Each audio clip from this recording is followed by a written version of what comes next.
Shalom and welcome to another in our series of podcasts from Temple Beth Am, a dynamic center for conservative Judaism in Los Angeles. This is a recording of a Shabbat sermon by Rabbi Adam Kligfeld. Shabbat Shalom, everyone. So, a brief idea that I've been thinking about throughout the week I wanted to share with you through the prism of the Parsha.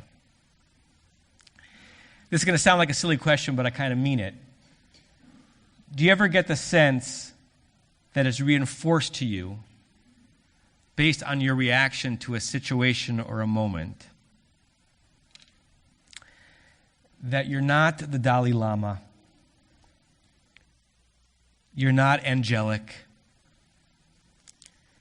you don't necessarily have the emotional, spiritual, religious wherewithal, restraint to react to a situation except through your very human and mortal abilities? Sometimes you think you might be in the presence of, or you have seen a clip of, or you have read the words of someone who is alive, but it's almost hard to imagine that person existing in the same realm that you do. The mystic, or the Sufi, or the Dalai Lama, or perhaps in some generations, and maybe for some even this one, the Pope, for whom you imagine their life is so different, altered beyond what we can aspire to even in our highest moments. And by the way, we may be wrong in our assumptions, but I think it's a powerful one. I had a moment this week whose details I will not share with you, but I'll share with you that my emotional reaction to it, which I think was sound and defensible and grounded and imbued with values, was very, very human. And it reminded me, not that I need the reminder, I'm just saying it reminded me that for all of the ways in which I try to live my life with Torah and rabbinic wisdom and spiritual uplift and ascending towards the heavens, I'm a human being born 4+ decades ago, trying to interact with the world in a way that makes sense and a way that is moved by what I have learned from our tradition and from other traditions. And I wasn't sure in the aftermath of this series of encounters if I should be demoralized that I'm not the Dalai Lama, or if I should embrace or accept this is exactly who I am and who I'm meant to be.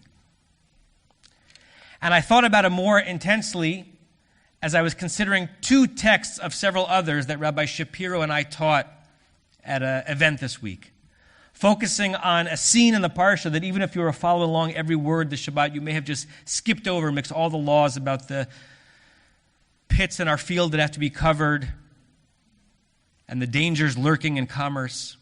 There's a 3-line narrative where it says that a bunch of the leaders of Israel, Moses and Aaron and Nadav and Avihu and some elders, saw God by Yeruat Elohim. They saw God. The very thing, by the way, that Moshe is going to be told he can't do in a few weeks. They saw God. They had this ecstatic experience where they imagined God on a blue sapphire throne. They had the kind of moment that if someone were to describe it to us, we might think they were a bit nuts. And yet that is the vehicle for mystical ascent. And then the Torah says, Vayochlu vayishtu. They ate and they drank. They had this grand spiritual epiphany. And then they had lunch.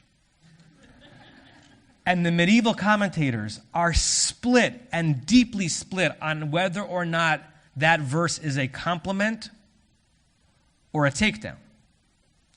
Rashi, whose commentary, as many of you know, I love, believes that this is undercutting the beauty of that moment.